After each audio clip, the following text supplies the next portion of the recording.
Thanks for joining us for this digital update tonight at our 8 o'clock digital update, that is. We are live right now on our website as well as our app, Amazon Fire, Roku, YouTube, Twitter, and Facebook. Thank you so much for joining us.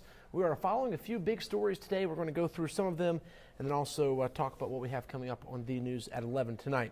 The story that all eyes are really focusing on tonight here in Georgia is the race for governor. One side is declaring victory, the other is saying not so fast. The campaigns for Brian Kemp, who has declared victory, and Stacey Abrams, his Democratic challenger, are singing way different tunes tonight. In fact, they are still challenging those results. That is the Abrams campaign.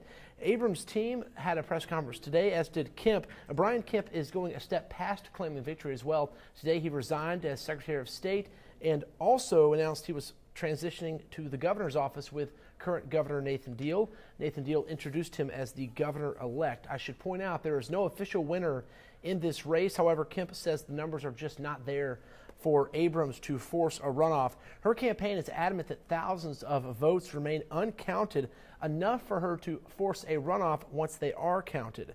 As I said, current Governor Nathan Deal introduced Kemp as the governor-elect and said that they'll start working together right away for that transition. Abrams' campaign is vigorously challenging Kemp's victory claim with litigation and an aggressive push to make sure all of the provisional and absentee ballots are counted. An important number to remember right now, Kemp is about 25,600 votes ahead of the threshold that would require a runoff. By his own admission, there are at least 25,000 outstanding votes and hundreds, if not thousands, of more that we are learning about and discovering every day. Georgians deserve to have their votes counted. You know, look, it's a very polarizing climate that we've been in. It was a tough election, but we've won, and now I've got to move on. But the process is true and has been for many, many years in Georgia. And that's another reason that we're going to have a new Secretary of State that certifies the election, to make that clear to Georgians that I understand that, and I want to make sure that they have confidence in the process. Okay, as I said there, Brian Kemp did resign as Secretary of State today, so that means that someone would need to take his place. Governor Deal swore in his replacement this afternoon. Her name is Robin Crittenden. She will serve the remaining 2 months of Kemp's term. She will also certify the election results, but it does appear this race is far from over. Crittenden, before this, was the commissioner for the Department of Human Services in Georgia.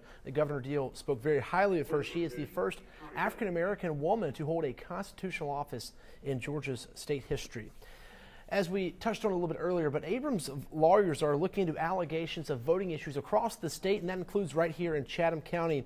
Some voters tell the campaign they could not vote by provisional ballot. However, when they requested them, the voters in question say the polling location told them that their provisional ballots had run out. We did talk to the Chatham County Board of Election Chairman, Tom Mahoney, today about the issue. He says a couple of polling places did run out of these ballots. However, those locations did get more once they ran out.